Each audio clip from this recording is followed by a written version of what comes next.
Mm. Hi, everybody. Dr. Demito here. I'm munching on my salad. Okay, so this week I have delved into grading. Of course, everything you do is phenomenal. Need a little work on some of your soap notes. I left some comments, so I want you to go and look at those soap notes and make some changes, resubmit them, let me know. Okay. Just for the first, I haven't looked at the other ones yet. I'm going to look at the other one later on this evening, and I'll let you know if you need to redo it. Okay. But I thought I would let you know the best way to do well on any assignment, and I say this over and over again, is to follow the rubric, right? Soap notes are not any different. So I'm going to share my screen and we're going to look. Oh, heck, where the heck is it? I got to find it. Hold on one second. I pulled it up, but it's disappeared now. Oh, here we go. All right.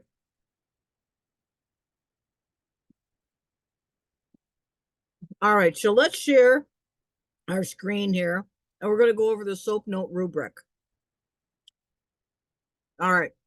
So general, I want everything put in a logical sequence so that it makes sense.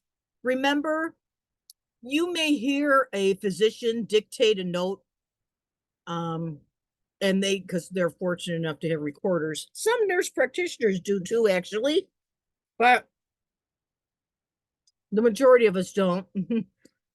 And many of our notes are click box, right? So you're doing it longhand so that you can gain a really good understanding of the development of a soap note, because the creation of this soap note actually helps lead you toward your diagnosis and treatment plan. It's so true. I've had so many cases where after I look at the S and the O, what I was assuming was wrong with the patient, absolutely off base. Okay. So the chief complaint. The chief complaint should be short and simple. Direct quotes from the patient work the best. So let's say sore throat. What is the patient here for? Patient here for sore throat. Bam, that's it. I don't want you to go into any more depth than what is listed there. If they have more complaints, of course, patient complaints are patient presents with sore throat, runny nose, congestion, and cough. You can put in there 3 days if you want to, but no more. Okay. You're going to expand on this in the history of the present illness. And we're going to start with the patient's initials, age, race, and gender. Okay. Those 4 demographics always have to start the HPI for our purposes. All right. Now, in the HPI, and I'm going to load some of these resources for you again tonight because I presented them to you earlier in the program, and I know that you guys are so busy with weddings and babies and work and school that it may have left your memory bank. So old carts should always be listed in your HPI. And as new students, I want you to list out the O and tell me what it is. The L, tell me what it is. The D, tell me what it is, and so forth and so on.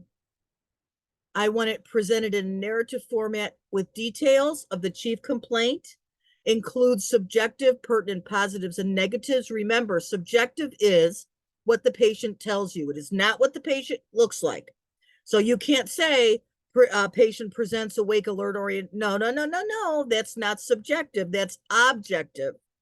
And believe it or not, it sounds like a simple concept, but over my years of teaching NP students, and I have taught thousands, is a huge percentage of people who have difficulty with that concept. So I want you to make sure that you have a good understanding of that concept. All right.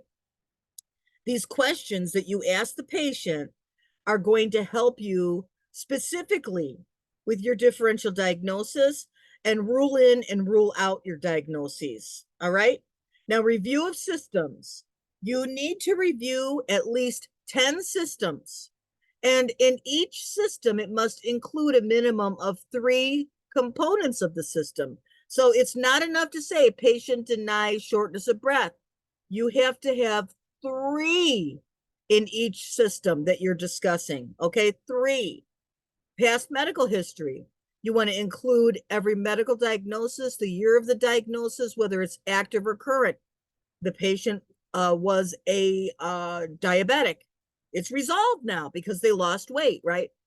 Obesity, resolved now because they lost weight. You can go into all of those things. Medications, a list of all the patient medications, including name, dose, route, and frequency.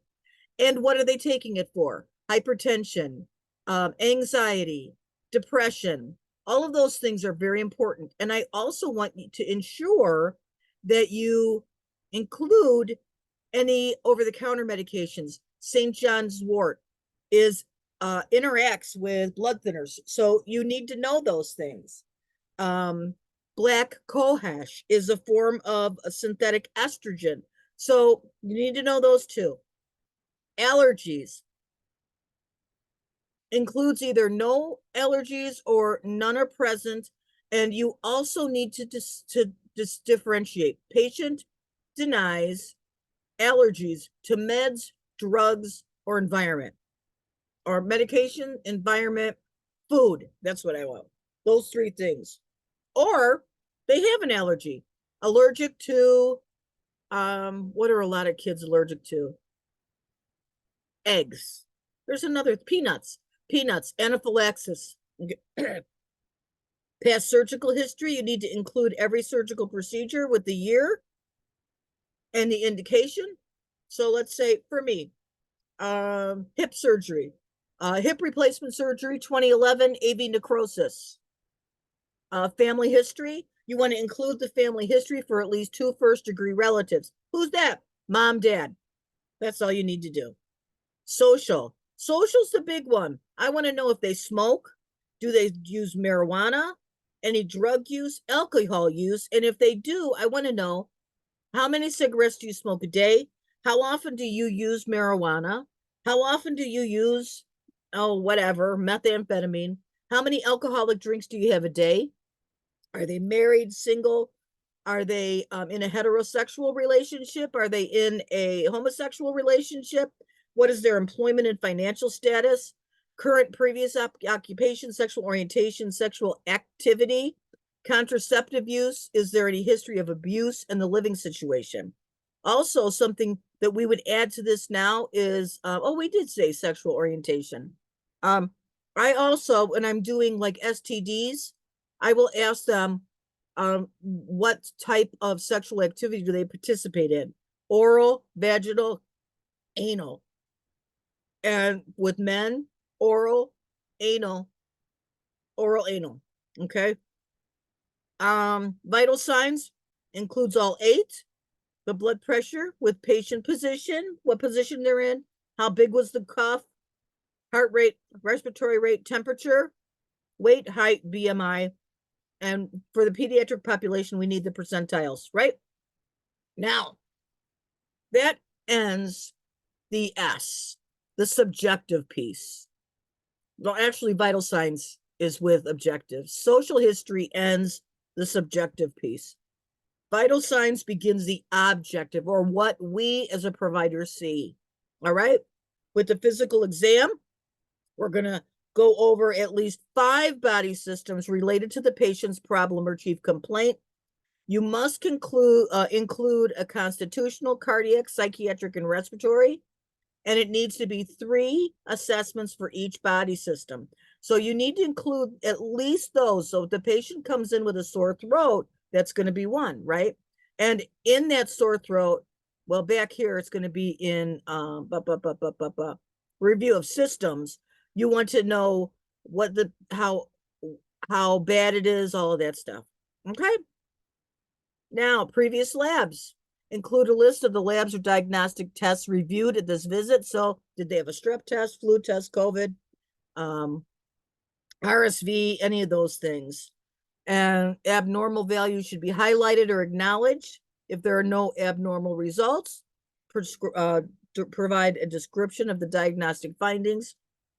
The diagnosis, you want to include a clear outline of the accurate principal diagnosis. Now remember, the principal, I call it primary. Primary diagnosis is the one that we're going with, all right? And list the remaining secondary diagnosis addressed at the visit in descending order. So you've got your preliminary, which is the one that's most likely, okay? Secondary is the next likeliest, and then tertiary, again, you go down like that, all right? The principal diagnosis can include a critical argument and supporting rationale in the following format. So pathophysiology, etiology, demographics, risk factors, common symptoms or condition, signs of the condition. So look at those things.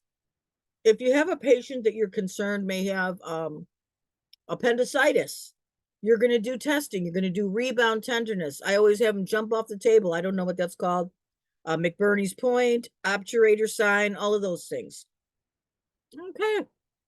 You need to have at least 3 differentials for each principal diagnosis and lists the differential in descending orders. So each differential must include the following: pathophysiology, demographics, risk factors, common symptoms of the condition, common signs of the condition. This is the piece that most of you missed, okay?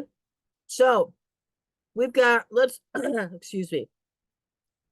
Let's look at this one. You need to have a preliminary diagnosis, right? And a secondary diagnosis. For each one of those, you need to have 3 differentials. So that's the piece that most of you missed. Include a detailed pharmacologic treatment plan for each of the diagnoses listed under the assessment. The plan includes all of the following: drug, name, dose, route, frequency, duration, and I want you to find out how much it costs. It would also be great if you could look and see how much it would cost if they had like a coupon for the uninsured. Non-pharmacologic treatment plan includes a detailed non-pharmacological treatment plan. I often advise my patients to do saline rinses. Not with a neti pot, those things are too complicated. I advise them to get a can of spray of normal saline and use it every 3 hours. It helps to open up the sinuses. It helps to rid the body of excess virus.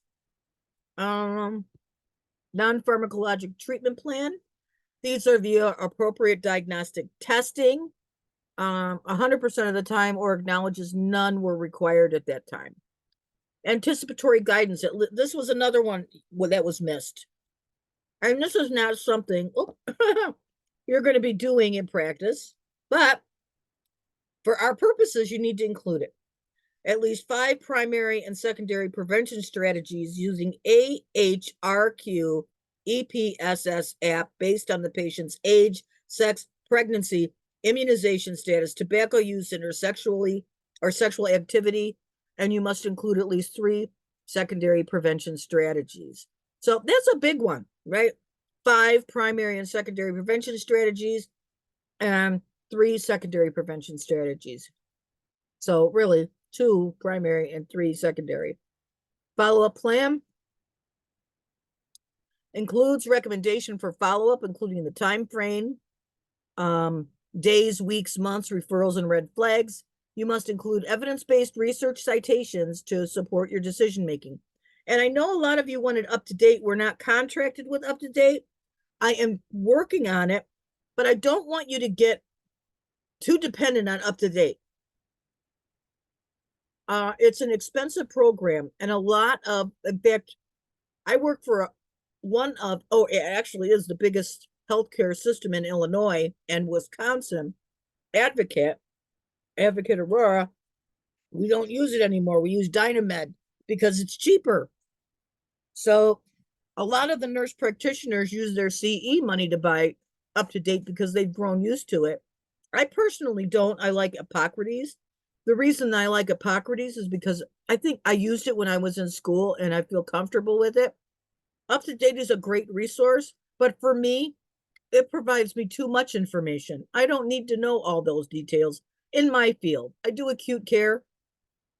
So my patients are coming in because they're sick or something happened to them where they need intervention. And I'm not doing, long-term sorts of high blood pressure and things like that, and diabetes. I'm doing acute care things. So I want you to really focus on this. If you've submitted your note, I think there's a note due this week. If you've submitted it, I want you to go back and make adjustments.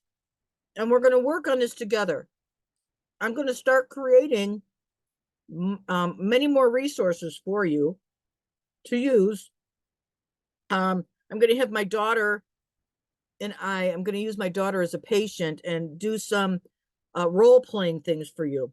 So we're also going to do a coding one, which I think I have. I just haven't had time. Summer is a crazy month. This has been a crazy month for me, but things are settling down now. So that's a good thing. And I'll have more time to devote to my topics. Now, also, some of you had wanted me to open up. What is it? What course is it? And right now I am not able to do that because I've not yet created all the videos. I think it's primary care 625. I haven't created all the videos yet. I only have half of them done. So as I create them, hopefully by week's end, they'll all be open. I'm waiting to get PowerPoint presentations from the textbook company. So I'm here for you anytime. I think you're doing a fabulous job. And please, I would love to see a picture of you and your preceptor with you with your beautiful lab coats on, or just you with your beautiful lab coats on. I would love to see that. And if you would let me post it on my Facebook page, that would be amazing. I am struggling. I've got to get 8 students in by October. So Spencer believes she has one. Yay, I'm so excited. Because we are a great program. We love our students. We are more than teachers here because we really care about you as a person, not just as a student. So reach out if you need me. I'm going to process this and I will post it as soon as it's done. Have a great evening.